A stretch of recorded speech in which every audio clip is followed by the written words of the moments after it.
So hey hello WhatsApp guys, আসসালামু আলাইকুম। কেমন আছেন সবাই? গাইস, এই ব্লগটার জন্য আমি অনেক বেশি এক্সাইটেড ছিলাম, কারণ এই ব্লগটা আরো আগে আসার কথা ছিল। So guys, vlog start now.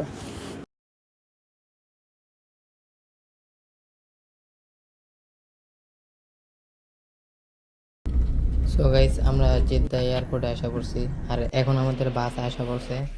আর বাসটা গাইস পুরাটাই খালি ছিল, কিন্তু আমাদের একটা হাইস গাড়ি ভাড়া করা হয়েছিল, কিন্তু পরে যা ওটা তারপরে হাইস গাড়ির সাথে কন্ট্যাক্ট করছিল। পরে কিছু দূর যাওয়ার পরে যা হাইস গাড়ি পাইছি, বেচারা বাস ড্রাইভারের মনটা পুরো খারাপ হয়ে গেছিল।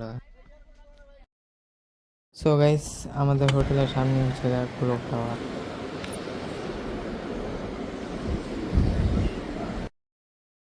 আলহামদুলিল্লাহ গাইস, আমাদের উমরা করা শেষ, আর আজকে আমরা জিয়ারতে বের হয়েছি। সামনে একটা ইউনিভার্সিটি দেখতে পাচ্ছেন, মসজিদের মতন, কিন্তু ওটা হচ্ছে ইউনিভার্সিটি।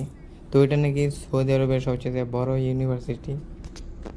बच्चे पढ़ने को आते हैं। दीन और दुनिया दोनों तालीम दी जाती है यहाँ पर। डॉक्टर, इंजीनियर, वकील, हाफिज, आलिम, मुफस्सिर सब कुछ बनते हैं।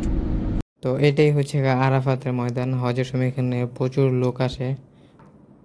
আর এটা হচ্ছে মিনার মসজিদ। এটা পুরা বছরই বন্ধ থাকে, শুধু হজের সময় এই 3 দিন খোলা থাকে। তো এখন আমরা আসছি জাবালে রহমতের এখানে। তো এই যে সামনেই জাবালে রহমত, যেখানে আদম আলাইসাল্লাম আর হাওয়া আলাইসাল্লাম একত্রিত হয়েছিল।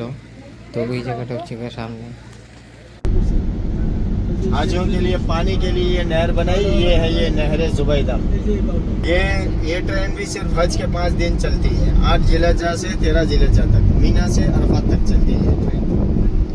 रहने के लिए आया हूँ और पता चले कौन सी जगह है। यहाँ पर इब्राहिम अलैहिस्सलाम ने अपने बेटे इस्माइल अलैहिस्सलाम को लिटाया और वो गर्दन पर छुरी चलाई। छुरी चली नहीं, आसमान की तरफ से। ये लेफ्ट साइड में देखो, ये बिल्डिंग के ऊपर टेंट लगे हुए हैं ना बड़े, उसके नीचे है शैतान। लेफ्ट साइड में दिख रहा है, ये देखो यहाँ सीढ़ियाँ है राइट साइड।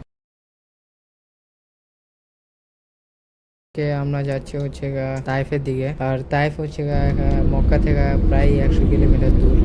তো ওই যে দেখতে পাচ্ছেন যে পাহাড়টা আছে না, ওই পাহাড়ে আপনি যে মনে করেন আধা ঘন্টা 1 ঘন্টা দেখে যাবো। পাহাড়টার উপরে হচ্ছে তাইফ শহর। তো এত তাইফ শহরটাও কয়েকশো কিলোমিটার, কিন্তু এত দূর, এত উঁচায় পাহাড়, এটার উপরে একটা শহর। তো গাইস, এখন আমরা পাহাড়ের দিকে উঠতেছি।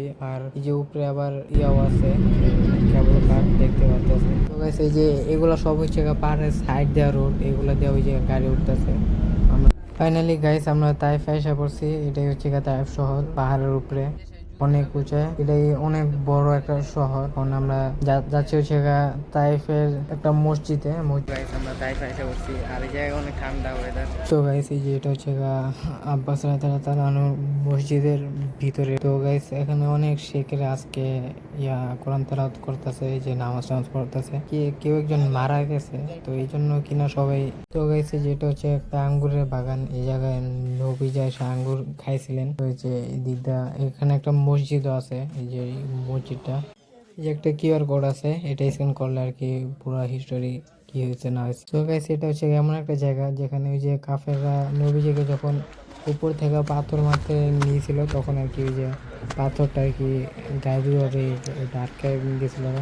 তো ওই পাথরটাই নাকি যে এখানে আসলে এই যে এই পাথরটা কি না, এটা আমি আসলে ক্লিয়ার করতে পারতেছি না, বুঝতেছি না কোনটা আর কি ঝুইলা আছে বলে।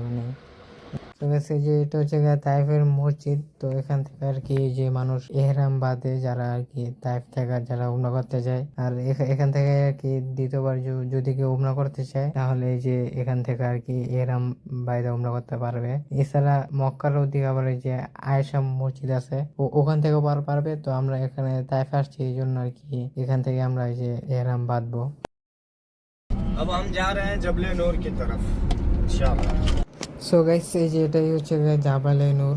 এটা এখানে ওই যে উপরে অনেক লোকজন আর কি যায়, আমাদের সময় নেই, এই জন্য আর কি এটার উপরে।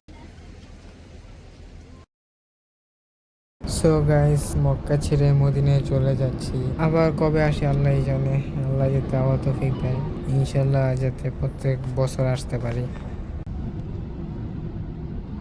তো গাইস, মদিনার কাছাকাছি আসা করছি, আর বেশি দূর মদিনা থেকে মক্কা থেকে মদিনা প্রায় 500-600 কিলোমিটারের মতো, তো প্রায় 5-6 ঘন্টা মতো লাগছে। তো এখানে আমাদের আমরা হাইস গাড়ি দিয়ে আসছি, তো প্রাইভেট কার দিয়ে আসলে আরো তাড়াতাড়ি আসা যাবো।